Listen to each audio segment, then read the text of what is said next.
No one remembered who fired the first shot. Some said it was the humans. Others swore it was the Sithar, or the Trin Dominion, or one of those cold machine species that didn't understand fear. It didn't matter.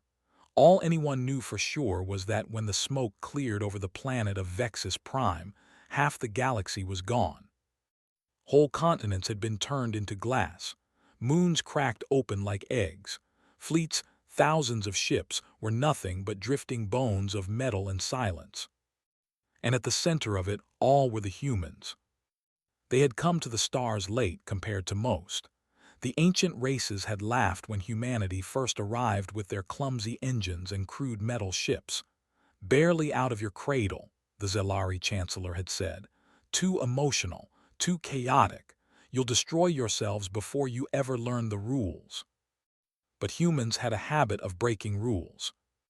They learned fast, they adapted faster, and when war came, they didn't fight like anyone else. They didn't fight with perfect tactics or elegant maneuvers. They fought like cornered beasts, angry, clever, and desperate to win. At first, the other species admired it. The Council called them fierce allies.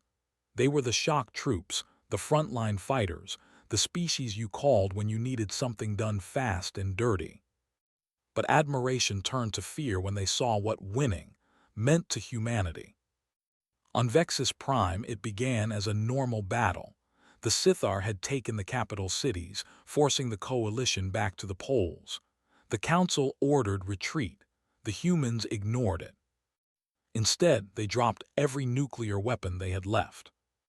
The planet burned for 9 days. When the fires finally died, there were no Sithar left. No civilians, no cities, no forests, just a black world that glowed faintly red from orbit like an ember refusing to die. The Council called it a war crime. The humans called it victory. The hearings that followed were the largest in galactic history.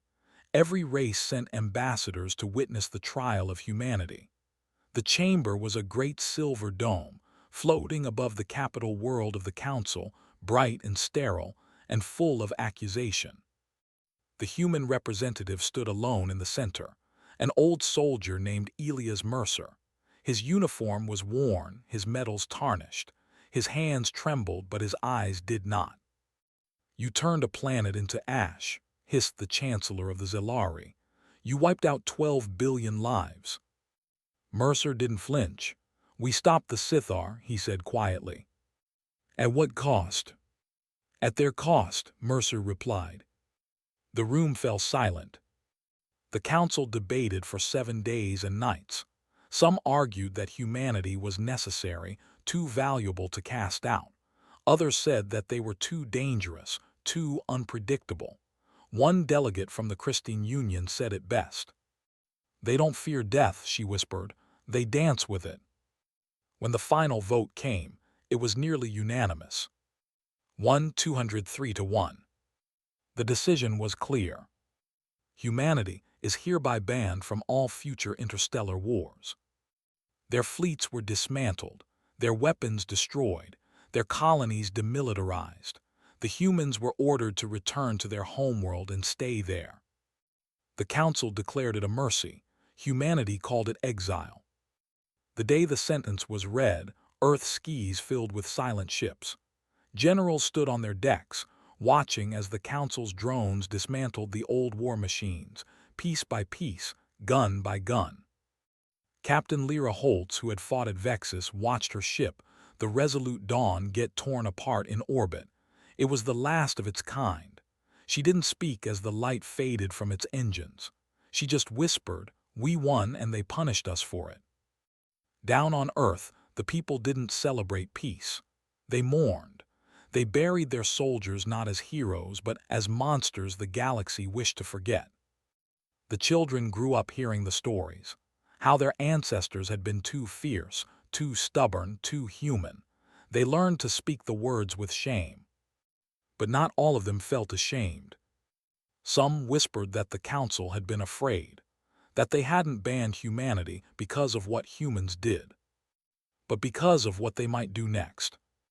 There was a saying that started in the colonies, and spread like wildfire through the underground networks. They didn't ban us because we're cruel. They banned us because we don't stop. No one said it aloud in public, but everyone remembered it. Years turned into decades, decades into centuries. The galaxy moved on. New wars came and went. New alliances formed and broke. And humanity stayed silent. They built, they traded, they explored, but they never forgot. Every child knew the story of the ban. Every soldier still trained in secret. Every ship still carried an old name hidden in its systems, a reminder of who they once were. Earth became quiet, but it was not peaceful. It was the quiet of a blade kept in its sheath. Waiting. The rest of the galaxy thought humanity was finished. They laughed at the old warriors of Earth. They called them relics of a brutal age. But sometimes, late at night, in the deep stations along the trade routes, an old veteran would whisper to a young recruit, "Pray the humans never fight again." The recruit would laugh, "Why, they're weak now, soft." And the veteran would look out at the stars, eyes haunted, voice low. "You don't understand," he'd say. "You can defeat an army. You can conquer a world, but you can't stop a species that refuses to lose." And so the galaxy slept, comforted by its rules, its treaties, its belief that the humans had been tamed. But far away, beyond the edge of known space, the stars burned just a little brighter around the blue planet called Earth. And deep below the clouds, in secret bases and forgotten bunkers, engines slept under dust, waiting for the day the galaxy would need monsters again, waiting for the day humanity would finally wake. 815 words. You said. Write part 2 of the story 800 words in third person. Keep it emotional, engaging, and simple with basic English. Make it strong and attractive. Make it impactful, drawing the reader in with high stakes in. ChatGPT said. Part II, The Fall of the Council. From Why Humans Were Banned from Galactic Battles, now the galaxy understands. For 200 years, peace was a lie the galaxy told itself. The Galactic Council called it the Age of Harmony. Trade flourished, new worlds joined the Union, and every race congratulated itself for keeping humanity locked away on their quiet blue planet. The humans became a story, a warning told to soldiers and cadets. Don't fight like them, commanders said. Fight with honor, not like the Terrans. And for a while it worked. Until the sky split open. It began on the edge of mapped space, a black rift tearing across the void. Ships vanished. Colonies went silent. The Council dismissed it as pirates at first. Then, when a fleet of 50 vanished without a trace, they started to worry. 3 months later, the Crothel arrived. No one knew where they came from. Some said they came from another galaxy. Others whispered they came from somewhere worse, beyond the void itself. They were not like any enemy before. They didn't conquer, they consumed. They didn't build empires, they devoured them. The Crothel didn't speak or negotiate. They simply arrived in black ships that moved like living creatures, tearing through fleets and cities alike. And for the first time in centuries, the galaxy remembered what fear tasted like. The first worlds to fall were border colonies, remote, unimportant, forgotten. The Council didn't react. They always thought the problem would stay out there. Then the Crothel reached the midworlds. Their ships poured across the trade lanes like a plague. Planets burned in hours. The Council's finest weapons, gravity torpedoes, singularity lances, fusion storms, all failed. Nothing stopped them. Reports came from fleeing vessels, half-mad survivors who claimed the Crothel didn't just kill. They absorbed everything, matter, memory, even thought. Entire species vanished into the swarm. Panic took the Council like fire through dry leaves. Meetings ran day and night in the great crystal halls of Oriali's Prime. Dozens of alien leaders shouted over each other. Generals begged for more ships. Ambassadors argued about retreat. The Chancellor of the Council, an ancient being named Voth, slammed his claws on the table. "Enough," he roared. "We will stand together. The Council has faced war before. We will not fall to beasts." But everyone saw the fear in his eyes. The Council sent every fleet they had. Thousands of ships gathered at the fortress world of Kara. The battle lasted 11 hours. The Crothal ended it in 2. The Council broadcasted the final moments of the battle across the stars. It was supposed to inspire courage. Instead, it shattered hope. The feed showed the Crothal ships moving like shadows, weaving through fire like it was air. Council cruisers exploded by the hundreds. Admirals screamed for reinforcements that never came. And then the Crothal began to broadcast something of their own. It wasn't words, it was laughter. Cold, endless, not human. The sound haunted every race that heard it. Some said it wasn't laughter at all, that it was the sound of stars dying. One by one, the great empires fell. The proud Trin Dominion burned in its own gravity wells. The Christine Union shattered under the weight of its collapsing suns. The Zelari fled their homeworld entirely, abandoning billions. The Galactic Council itself retreated to Oriali's prime. What was once the shining capital of peace now became a fortress, surrounded by fleets of desperate survivors.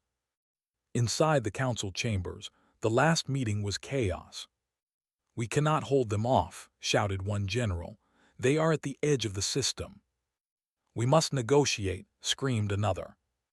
"With what?" someone yelled. "They don't talk, they eat." And then from the far corner of the room, an old voice spoke. It belonged to an alien scholar, one of the few who remembered the days before the ban. His name was Searle. He was frail, his 4 eyes dim, his voice trembling.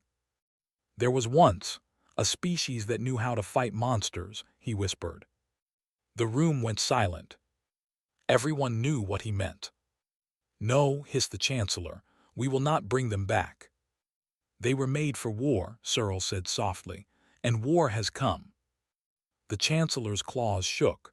"You want to unleash humans again? After what they did to Vexus Prime, they would destroy everything." Searle stared at him, old and tired. "Everything is already destroyed." That night the council voted again, this time not on exile but on survival. The resolution was simple: to contact the Terran Republic and request military aid. The vote passed by one voice. Within hours, the first message in 2 centuries was sent to Earth. It traveled through space, through silence, through all the broken promises of the past. It said only 4 words: "We need you back." For weeks there was no reply. The council grew desperate. The Crothal advanced. Refugee fleets filled every port. The Chancellor sat in his war room, staring at the message logs, whispering prayers to dead gods. And then one morning, the stars above Orialis shifted. A small fleet appeared. Old ships rusted, patched, slow, human ships. At their head, a gray-haired woman stood on the bridge of a battlecruiser. Her eyes were cold. Her uniform was plain. Her name was Admiral Kiera Holt. When the council transmitted their greetings, she answered with a half-smile. "So," she said, voice rough and calm, "the galaxy finally remembered the monsters it locked away." The council begged for help, promising peace, wealth, anything. Admiral Holt just shrugged. "We don't do this for you," she said. "We do this because we hate losing." Outside, the Crothal filled the sky like a living storm. The council's fleets prepared to die. And as the first human battlecruiser powered up its ancient railguns, Holt gave her final order. "Let's remind them why they banned us." 820 words. You said. Write part 2 of the story 800 words in third person. Keep it emotional, engaging, and simple with basic English. Make it strong and attractive. Make it impactful, drawing the reader in with high stakes in. ChatGPT said. Part II, The Fall of the Council. From Why Humans Were Banned from Galactic Battles, Now the galaxy understands. Peace had become a habit for the Galactic Council, an easy lie told in silk words and golden halls. For 2 centuries, they had congratulated themselves on their civilized era. They called it the Age of Order. No wars, no rebellions, no more Terran chaos. But peace without fear is weakness in disguise. And that weakness was about to bleed. It began quietly. A trade convoy on the rim went dark, then another. Then a whole moon vanished, its orbit empty, its population gone. The Council called it a spatial anomaly. Until the refugees came. A crippled cargo ship limped into Council space, its hull scorched and half-eaten. The pilot, a Drethian, was barely alive. His last words were a whisper across the emergency channel. "They're not pirates, they're hunger." At first, no one believed it. The Council had seen invasions before. They had repelled empires, crushed rebellions. But this was different. The invaders didn't talk. They didn't take territory. They didn't conquer. They consumed. Worlds went silent in days. Fleets sent to defend them simply vanished. No wreckage, no survivors. Only static. The first clear image came from a scout drone before it was destroyed. It showed something vast and black moving through the stars. Not metal, not stone, something alive. The Crothul had arrived. They descended on planets like locusts. Their ships looked like creatures, covered in armor that pulsed and breathed. Their weapons melted through shields and tore ships apart with claws of energy and flesh. For every fleet the Council sent, the Crothul grew stronger. They adapted. They learned. The Council called emergency meetings. Every species sent its leaders, all shouting at once. The chamber that once sang with speeches of peace now echoed with fear. "We must evacuate the outer sectors," one shouted. "No, we must attack before they reach the core," another screamed. "They are eating stars," a voice cried. "How do you fight something that eats suns?" The Chancellor pounded the table. "We are the Council," he roared. "We ended the human wars. We can end this." But in his voice, there was no confidence. Only the shaking echo of a creature that had forgotten how to fight. The Battle of Runkara was supposed to be their victory. 2,000 ships gathered there, shining silver in the void. The Council's greatest admirals promised the people they would stop the Crothul at the border. Billions watched the live broadcast. The Crothul arrived 3 hours early. Their swarm fell upon the fleet like a dark ocean. The Council's ships opened fire, filling space with light and fire. But light cannot kill a shadow. The Crothul moved through plasma storms as if they were nothing. They rammed the cruisers, split them apart, and drank their power cores like blood. When the flagship Dawn of Unity fell, the broadcast didn't cut out fast enough. The last thing the galaxy saw before the signal died was the image of a Crothul beast crawling across the bridge, tearing through glass and air, and the Admiral screaming as her ship was devoured. The people stopped watching after that. The Crothul didn't stop at Runkara. They spread. Systems burned. Refugees filled every orbiting station. The Council's proud navies became ghost fleets. Entire species vanished within weeks.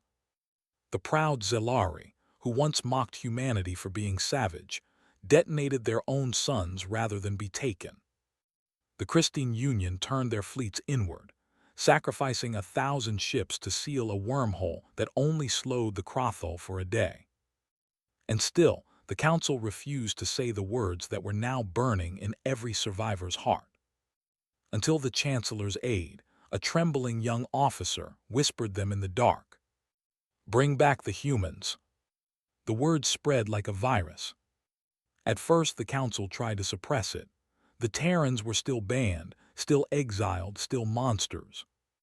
But desperation makes heretics of us all. In the 7th month of the invasion, a secret meeting was held in the lower chambers of Oriali's Prime.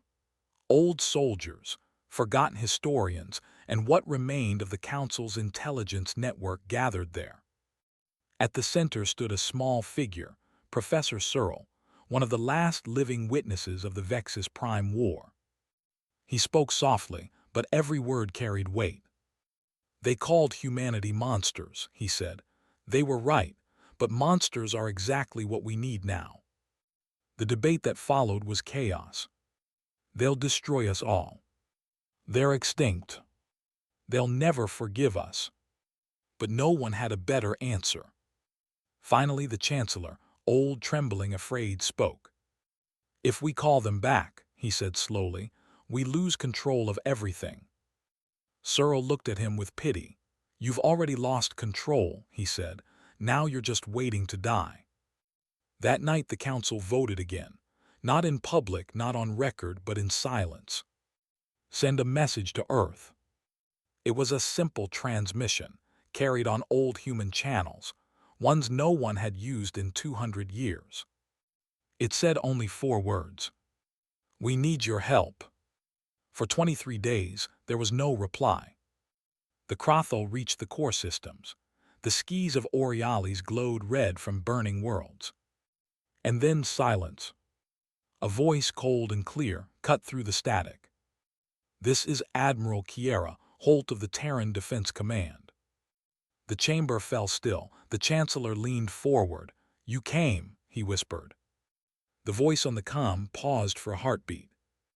You banned us, she said. You called us monsters, but now you've met real ones. Outside the council chamber, new signals appeared in the void. Small at first, rusted old warships from another age. Then more, dozens, hundreds. Terran ships. They weren't sleek. They weren't pretty. But every one of them carried a name etched in steel, a name from the old wars, a name whispered in fear by every veteran still alive. The humans had returned. And Admiral Holt's final words were simple. Don't thank us, just stay out of the way. The Galactic Council had grown comfortable. They believed the age of war was over. For 200 years they had ruled from their shining halls, celebrating peace, order, and reason. And they believed they were safe, because the monsters were gone. The monsters were human. The humans had been exiled, stripped of their fleets, locked away on their homeworld. The Council told itself it was for balance and harmony, but everyone knew the truth. They feared humanity's anger, their hunger, their refusal to surrender. Now, after generations of calm, the galaxy had forgotten what true danger looked like. Until something black and endless came crawling out of the dark. The first world to die was a mining moon on the rim. Then another. Then entire systems vanished. The Council called it a communications failure. They sent drones, then patrols, then fleets. None came back. When the first survivors appeared, they weren't whole. Ships drifted through space like torn carcasses. Distress beacons echoed with screams that cut off mid-sentence. A single recording survived long enough to play before its signal faded. They don't conquer, they consume. That was the first time anyone spoke the name Crothal. The Crothal didn't arrive in ships, they arrived in hunger. Their vessels looked alive, wrapped in dark armor that pulsed like muscle. They moved in silence like predators gliding through space. They devoured everything they touched, metal, air, people, even light. The Council called emergency meetings. The greatest minds of the galaxy gathered beneath the golden dome of Orialis Prime. They are beasts, said one admiral. We will burn them from the stars. We don't even know what they are, screamed another. The Chancellor silenced them with a trembling hand. Then find out, before they find us. But it was already too late. The first major battle took place at Runkara. It was supposed to be a show of strength, 2,000 ships, 20 species united, every weapon known to the galaxy. The battle lasted 11 hours. In the 12th hour, all that was left of the fleet were whispers, distress calls overlapping into madness. They're inside the hulls. They're eating the reactor. The stars are screaming. And then nothing. The Crothal didn't take prisoners. They didn't negotiate. They didn't even slow down. They simply kept coming. The council tried to hold. They built walls of fire around their core worlds. They sent fleets to die just to buy time. But the Crothul were endless.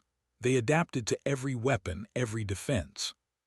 It wasn't war, it was extinction. And with each passing day, the council's courage faded. The races that had once mocked humanity for being violent now prayed for something, anything, that could fight back. The council chamber became a place of shouting and despair.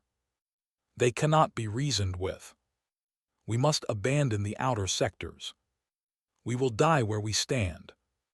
The Chancellor's claws clattered against the table. Enough! We are the Galactic Council. We have held this galaxy for 5,000 years. An old alien scholar rose slowly from his seat, his frail hands trembling. His name was Searle, one of the last who remembered the human wars. His voice was soft, but the silence it brought was absolute. There was one species that never lost, he said. One that fought until victory or destruction. You locked them away. The Chancellor's eyes burned. You mean the humans? They burned Vexus Prime to ash. Yes, said Searle, and that's why we're still alive to remember it. The chamber froze. That night the council met in secret. The stars outside glowed red from burning worlds. The Crothul had reached the inner systems. There were no more fleets left to send. A decision was made, quietly, shamefully, without the press or the people knowing. A single message was prepared. To Earth's all system. Priority, emergency. Message, we need your help. It was sent into the dark. Weeks passed, nothing came back. The Crothul reached Oriali's space. The Council's last defenses fell. The Chancellor sat alone in his chamber, staring at the stars. Perhaps they're all gone, he whispered. Perhaps they finally learned peace. Then a voice spoke over the calm. Calm, rough human. This is Admiral Kiera, Holt of the Terran Defense Command. Every translator in the room went silent. Every alien froze. You called, she said. We heard. The Chancellor leaned forward. You came. There was a short pause, then came a dry laugh. You banned us, she said. You told us never to fight again. We were wrong, the Chancellor said. Please help us. Holt's voice turned cold. We're not doing this for you. We're doing it because we hate losing. Moments later, sensors across the system lit up. Human ships emerged from the void, old, rusted, and scarred, but alive. They came in silence, hundreds of them, carrying the names of long-dead battles. They didn't come to negotiate, they came to hunt. From the bridge of her flagship, Admiral Holt looked out at the swarm of Crothul spreading across the stars. She didn't blink. She didn't pray. She just whispered, let's remind them why they banned us. The humans powered up their ancient railguns. The first rounds pure tungsten, no energy, no light screamed across the void. The Crothul didn't understand what hit them. The Council watched from afar as the black swarm finally faltered. They saw the humans move with ruthless precision, turning space itself into fire. It wasn't beauty, it wasn't grace. It was vengeance. And for the first time in centuries, the galaxy remembered what it meant to fear humans. The humans came quietly. No grand parade, no speeches, no music. Just silence, cold and sharp, like the edge of a blade that had waited too long to be drawn. When the first Terran fleet appeared on the edge of Oriali's space, the galaxy held its breath. They weren't the shining fleets of the old days. Their ships were ugly, black, and scarred. They looked like they had been welded together with anger and held in place by hate. But they moved like predators, smooth, calm, ready. And at their head stood Admiral Kiera Holt. She was not what the Council expected. No armor, no golden medals, just a dark coat, her hair streaked with gray, and eyes like frozen storms. When her face appeared on the Council's hollow screen, The room fell silent. Even the translators paused, as if the machines themselves were afraid. The Chancellor stood, trying to sound dignified, but his voice cracked. "Admiral Holt of Earth, we." She cut him off. "Save it." He blinked. "I beg your pardon." She leaned forward slightly, her gaze cold. "You don't beg my pardon, you beg for survival." The chamber went still. She let the silence stretch. Every alien in the room felt it, the quiet weight of someone who had seen death too many times and learned to make peace with it. Finally, she spoke again. "You remember why you banned us," she said softly. "You called us unstable, dangerous, monsters in the shape of men." Her lips twitched into a humorless smile. "Well," she said, "you were right, and you're lucky we still answer when someone screams for help." The Chancellor swallowed hard. "We were wrong, the Kratho." "Are not your biggest problem," Holt interrupted. "Your biggest problem," she said, "is that you built your peace on the hope no one like us would ever come again." Behind her, the hollow display shifted. The stars filled with human ships, dozens, then hundreds, old models but heavily modified. The hulls bore strange markings, names carved into metal, symbols from wars long gone. VXIS, New Haven, Unity, Revenge. Each name was a ghost. Each ship carried the memories of the war that had made the galaxy fear them. And yet they had come. In the council chamber, the delegates whispered among themselves. "They can't possibly win," one hissed. "They're outnumbered, outgunned." "Humans don't care about numbers," muttered an old general. "They care about payback." Admiral Holt heard them. She smiled faintly, almost pitying. "You tried fighting the Krothal with logic," she said. "With rules. You think war is about honor. It's not. It's about who's still breathing at the end." She turned her head, giving orders off-screen. "Deploy the Vanguard. Begin sweeps on Vector 9 through 12. The translator asked, "Vanguard Admiral." Holt didn't answer directly. "We call them the Wolves," she said. "You'll understand soon." The Krothal were already advancing. They had filled the system like black ink spilling across water. Their ships, if they could be called ships, moved like swarms, not fleets, a single organism made of thousands of living machines. The council's sensors trembled under the readings.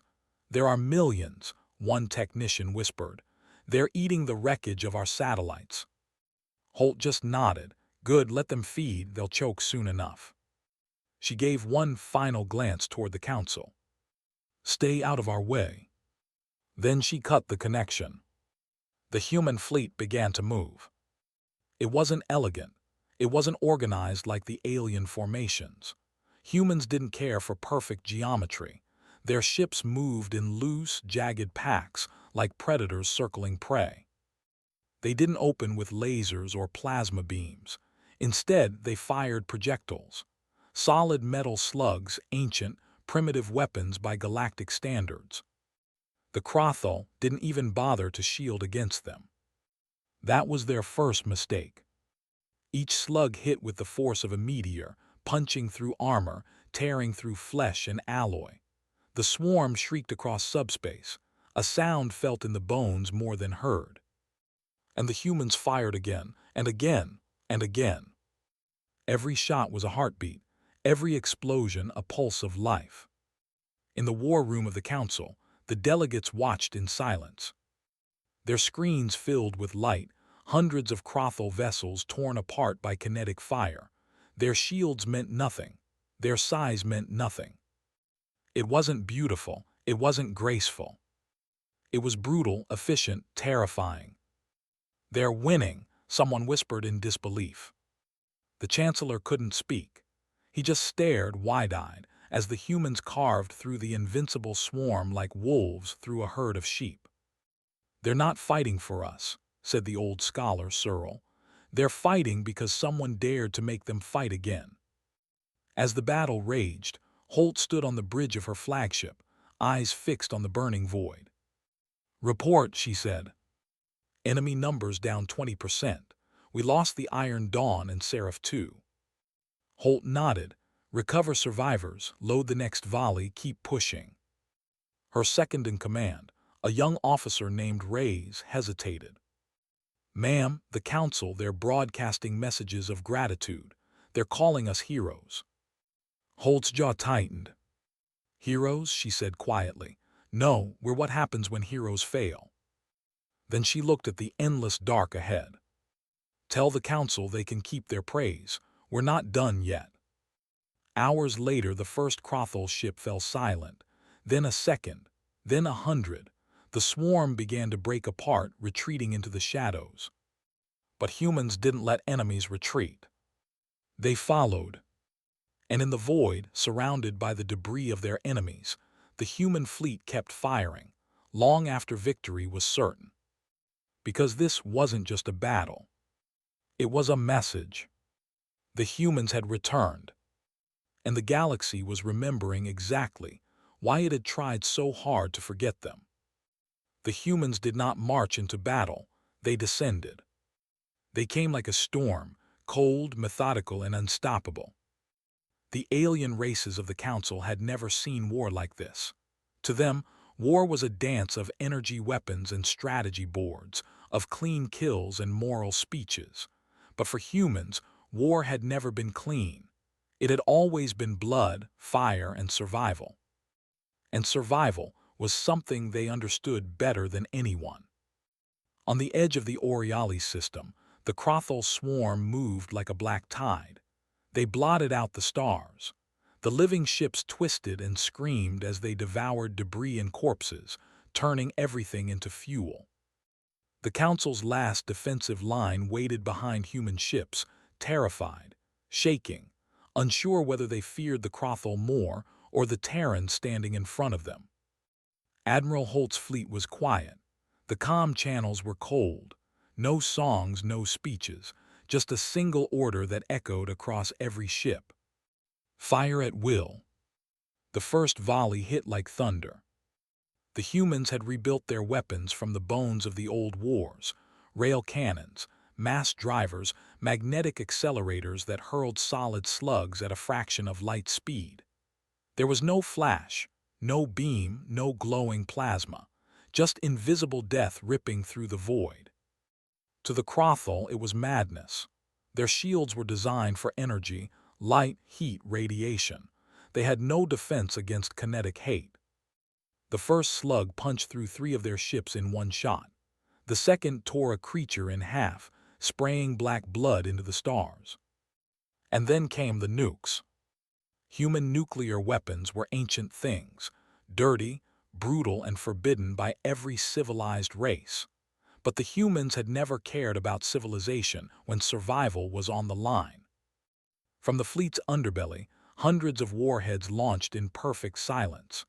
The aliens watching from the Council fleet didn't understand until the stars themselves seemed to explode. White fire bloomed across the void, brighter than suns. The Crothall shrieked as entire clusters vanished in the light. Their organic hulls melted, their flesh ignited, their screams echoing through psychic channels until even the Council ships felt it. It was not just destruction, it was extermination.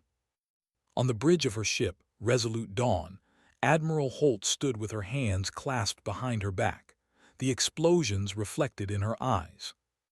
Her officers worked quietly around her. No celebration, no laughter, only grim focus. Admiral, enemy formation breaking, they're scattering. Good, Holt said, make them run, then cut off their retreat.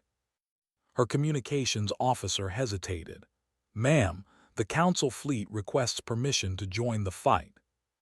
Holt's lips twitched into something that might have been a smile or a snarl. Tell them to stay back. This is a human problem now.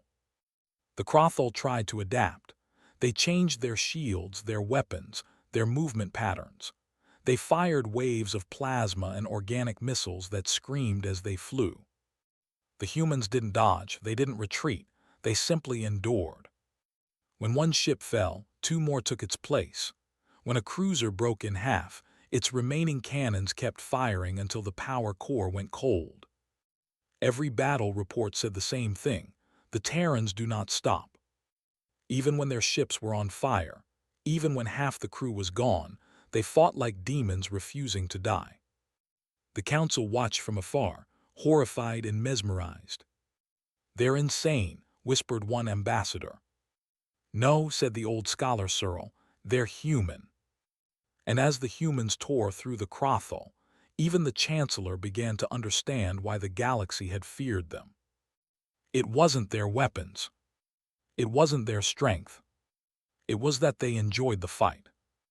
On the 10th hour of battle, the Crothal launched their largest ship, a creature the size of a moon.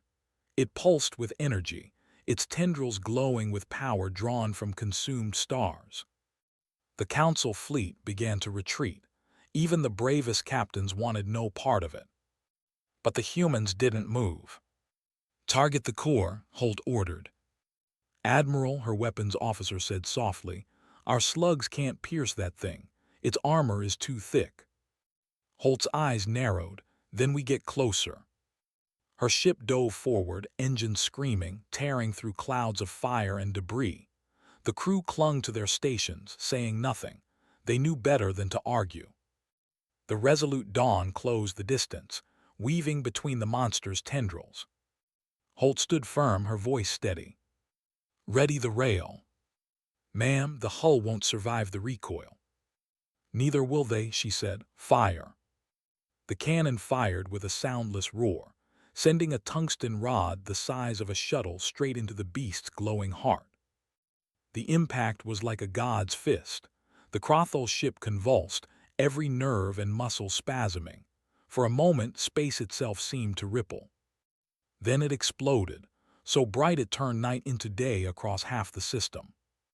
The shockwave hit the Resolute Dawn seconds later, ripping apart its shields, melting armor, and hurling the ship backward into the dark. When the light faded, the Crothal were gone, their swarm scattered, their queenship burned. Half the human fleet was gone too, but they had won. For the first time in living memory, the Crothal retreated. Admiral Holt's ship drifted in silence, smoke filling the corridors. Her crew, what was left of them, sat in stunned quiet. "Ma'am," whispered Reyes, her young second-in-command, we did it." Holt exhaled slowly, staring at the dying fires on the horizon. "Don't say that yet," she said. "They'll be back." Reyes hesitated. "And if they are?" Holt turned, her face calm, eyes cold as iron. "Then we remind them again why the galaxy fears us." Back in the council chamber, the ambassadors watched the aftermath. Silence filled the room. Finally the Chancellor spoke, his voice hollow. "They fight like gods." Searle shook his head. "No, gods fight for glory, humans fight for survival." He looked at the burning stars on the screen. And they just proved why peace was never meant to tame them. The Crothal were not used to fear. They had consumed hundreds of civilizations across galaxies. They had crushed species that had ruled for millennia. They believed nothing could resist them, not suns, not time, not death itself. But now, for the first time, they were afraid. Because the humans didn't die the right way. After the Battle of Aurealis, the Crothal retreated into the dark. They needed time to heal, to regrow, but humans didn't give enemies time. Admiral Holt ordered her fleets to pursue them. Not cautiously, not strategically, relentlessly. Every hour, human ships jumped through new systems, chasing the swarm. They hunted them across nebulae and asteroid belts, through shattered worlds and burning stars. To the Council's shock, the humans didn't even wait for resupply. They scavenged what they needed. They tore metal from the dead and built weapons from wreckage. The galaxy had seen disciplined soldiers before. It had seen brilliant tacticians, but it had never seen vengeance with engines. The Crothal tried to open communication once, a strange, broken message that flickered through human channels. "Why do you fight? You will die. We are forever." Admiral Holt heard it on her bridge. She smiled faintly and turned to her comms officer. "Patch me through." Her voice, calm and cold, echoed across the void. "We are human, we don't do forever, we do right now." Then she cut the channel and gave the next order. "Fire everything." The council begged her to stop. They called her reckless, dangerous, unhinged. They warned her about retaliation, about balance, about galactic law. But Admiral Holt didn't care about their laws. "Balance," she said in one recorded transmission. "Balance is what you build when you're afraid to win." To her, the war wasn't over until the Crothel were nothing but ash. Each new victory came with a price. Human ships burned, crews died in silence. The fleet grew thinner, weaker, but meaner. The humans learned, they adapted. They fought smarter, harder, dirtier. They used their own blood for coolant. They welded ship hulls mid-battle. They turned destroyed Crothel carcasses into shields and armor plating. And through it all, Holt's voice was the only constant, steady as gravity. "Keep moving, keep fighting. Don't stop until the stars are quiet." The galaxy watched in horror and awe. The same species that had once been exiled for their cruelty now stood between life and extinction, and they fought like it was personal. It was. The Crothel had dared to do what the Council never did, remind humans what they were. Not diplomats, not philosophers, not galactic citizens, but survivors. Then came the turning point, the Crothel dreadnought motherspawn. It was the largest creature ever seen, a moving planet of flesh and metal, devouring whole moons as it traveled. It carried the mind of the Crothel hive, the voice that whispered death into every species they had conquered. The Council demanded a full retreat. The human fleet refused. On board the Resolute Dawn, Admiral Holt stood before her officers. The ship's lights flickered, the engines were barely holding. Most of her captains were wounded, exhausted, half-mad from weeks without rest. But when she spoke, they listened. "The Council wants us to fall back," she said. A low murmur filled the room. "They say we've done enough, that we've proved our point." She paused, looking out at the stars, cold and endless. "Do you think they thanked the people on Vexus Prime before they burned?" she asked quietly. No one answered. Her voice hardened. "The galaxy didn't want us in their wars. They said we were too cruel, too dangerous, too human." She turned back to her crew. "Well," she said, "let's show them they were right." The fleet gathered, 100 ships, then 70, then 50, each scarred, battered, burning, but alive. They moved together in silence toward Motherspawn. The Crothel opened fire first, beams of energy that cut through space like light through glass. Entire cruisers disintegrated in seconds. But the humans kept coming. They flew straight into the fire, engines flaring red. They returned not with beams of light, but with raw, kinetic fury. Missiles screamed across the void. Nuclear warheads bloomed like suns. When one ship fell, another rammed forward to fill its place. It wasn't a battle. It was a suicide charge, and humanity made it beautiful. The dreadnought roared across every frequency, a psychic scream that tore at minds and hearts. Most species would have fled. Humans turned up the volume. They roared back. On the Resolute Dawn, alarms blared. The ship was breaking apart. Fires spread across the decks. Crew members died at their posts, faces lit by the glow of burning panels. Admiral Reyes shouted over the chaos, "If we keep going, we won't make it out." Holt didn't look away from the viewport. The dreadnought filled it now, endless and terrible. "That's the point," she said. Then into the calm. All ships push forward, lock on target, full power to the rail. Someone whispered, "We won't survive." Holt smiled just slightly. "Neither will they." The human fleet unleashed everything. The combined firepower of 100 dying ships tore into the dreadnought's core. Nuclear detonations bloomed like flowers across its surface. Its skin peeled away, its bones cracked, its voice turned to screams. And then silence. The dreadnought split apart, its core imploding into a cold, blue light that faded into nothing. The Crothal hive was dead. When the dust settled, only 20 human ships remained. Most were crippled, some drifted without power. Admiral Holt's ship barely held together, its hull cracked and leaking air. Ray stood beside her, shaking. We did it." Holt didn't answer for a long time. She just watched the wreckage drift through the stars. Finally, she whispered, "No, we survived it. There's a difference." Across the galaxy, every transmission repeated the same message.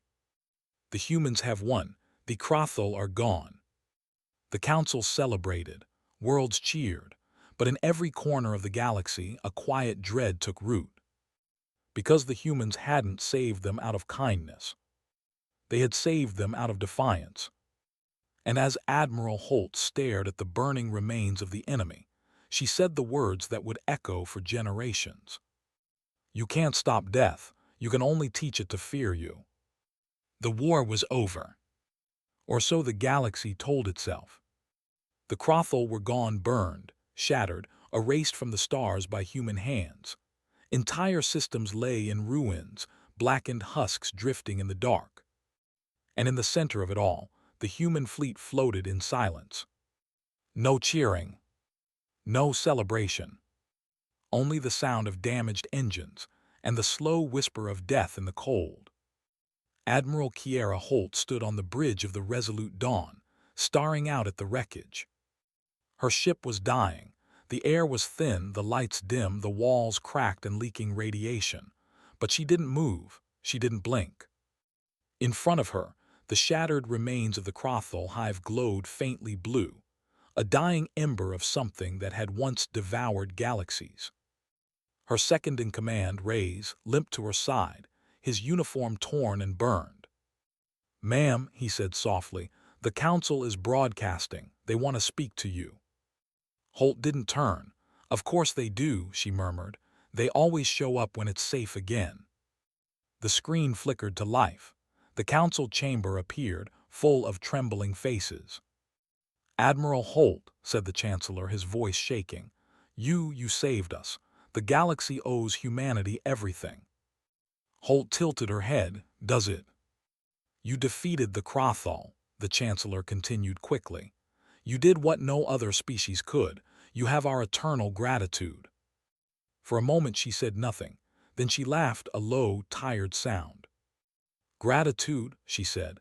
"You ban us for fighting too hard, then thank us when you need monsters again. That's not gratitude, that's cowardice." The chamber fell silent. One of the delegates, a tall, crystalline being, spoke up nervously. "Admiral, the Council wishes to rebuild. We wish to form a new alliance under shared peace." Holt finally turned, her eyes burning.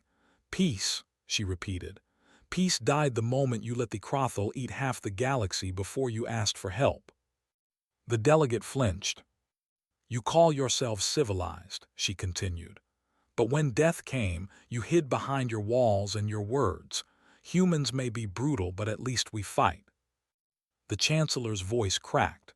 "We only wanted to protect the galaxy from you." "And you almost lost it because of that," Holt said. For a long time no one spoke. The silence felt heavy, sharp. Then the Chancellor said quietly, "What will humanity do now?" Holt looked out at the stars. "We'll rebuild what we can, bury our dead, burn the rest. And after that," she gave a small, cold smile, "that depends on you." The council members exchanged uneasy glances. "Admiral," the Chancellor began slowly, "we would ask." But Holt cut him off. "You don't ask anything of us anymore," she said. "You lost that right the day you told us to stay home while the universe burned." She leaned closer to the camera, her face filling the screen. "Don't mistake restraint for forgiveness." And then she ended the transmission. Hours later, rescue fleets from the Council arrived. They found the human survivors scattered among wreckage and fire. The aliens offered help, supplies, aid, but most of the Terrans refused. They didn't trust the Council's kindness. It was too late, too polished, too perfect. Instead, they worked alone. They repaired their ships, carried their wounded, and buried their dead beneath the ruins of enemy worlds. Where the Crothal had consumed, humans left memorials, simple markers carved from steel, with only 4 words etched into them. We came, we fought, we stayed. In time, the Council began to speak again, whispers spreading across the stars. Some called the humans heroes, others called them necessary evils. But the truth was simpler. The galaxy was alive because humans refused to die. And that terrified everyone. A few weeks after the final battle, a small Crothal vessel appeared, damaged, smoking, alone. A survivor, the last of its kind. It broadcast one message across every open channel. Mercy. The Council hesitated, afraid. They debated for days whether to destroy it or capture it. Before they could decide, Admiral Holt found it. Her fleet intercepted the transmission. She boarded the wreck herself, surrounded by armed Marines. Inside, she found a dying creature, half machine, half flesh, broken and bleeding. It looked up at her through empty eyes. "You have mercy," it asked in a wet, broken voice. Holt stared at it for a long time. Then she spoke, her voice quiet but sharp as glass. "Mercy," she said, "is for those who learn." The creature shivered, "And we?" "You never learn."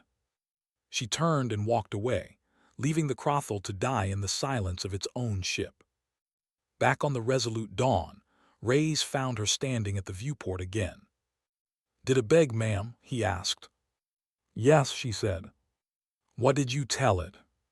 She looked at the stars, cold, endless, uncaring. "That we're done being merciful." When word of the encounter reached the Council, they were horrified. "They executed a surrendering being," cried one ambassador. "Barbaric." But Searle, the old scholar, only sighed. "Don't you see?" he said. "The humans gave us mercy by saving us at all. Everything since then is generosity." And the Chancellor, who had once called them monsters, sat alone in his chamber that night, watching the footage of human fleets disappearing into the dark. He whispered to himself, "We thought we were better than them, but they are the reason we're still here." He paused.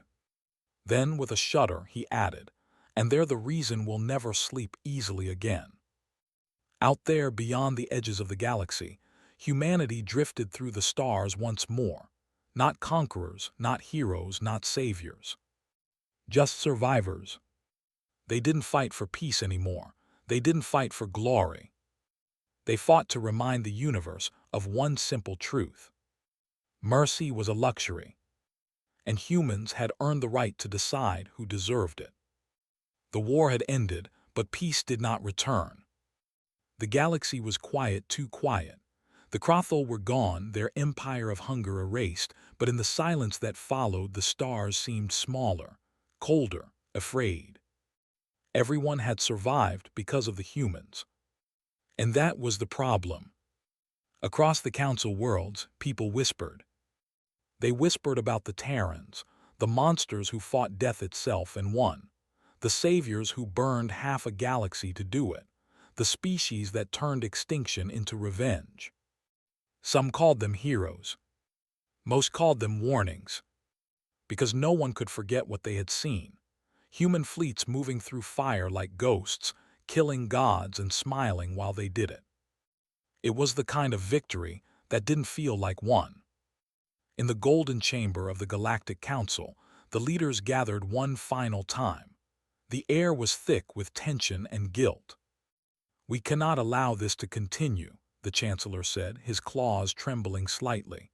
"Humanity has proven itself uncontrollable." "They saved us," someone protested. "Yes," another delegate replied quietly. "And if they wished, they could destroy us just as easily." The room went silent. The Council voted in secret, as they had 2 centuries ago. The decision was swift and absolute. Humanity was to be banned from all future wars, again. They called it the Second Exile. The official reason: to protect galactic civilization from further devastation. The real one: fear. Fear of the species that refused to die. Fear of the hands that had saved them and might one day turn on them. When the decree was sent to Earth, no one celebrated, no one raged. Humanity had expected it.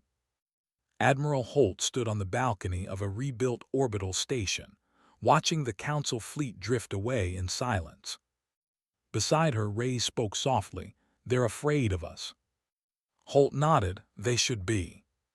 He frowned, "We did what they couldn't, we saved their worlds." "We reminded them of what they never wanted to see," Holt said. "That peace isn't something you keep. It's something you fight for and bleed for." She turned, her voice low but steady. "They don't hate us for what we did to the Crothall. They hate us because we showed them what it takes to win." The years that followed were strange. Humanity rebuilt quietly, far from the Council's eyes. They repaired their cities, mourned their dead, and returned to the stars, not as conquerors but as watchers. They didn't trust the galaxy, and the galaxy didn't trust them.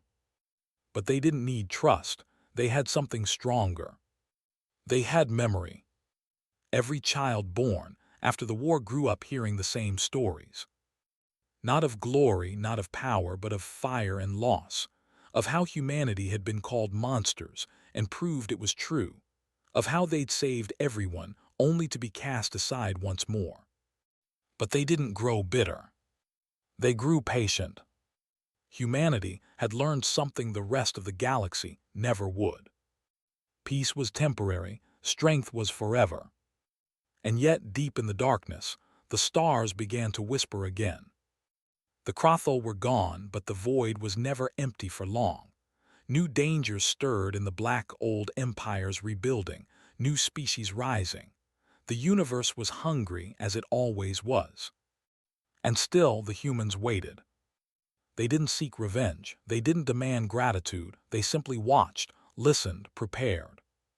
Because they knew that one day, the galaxy would need them again.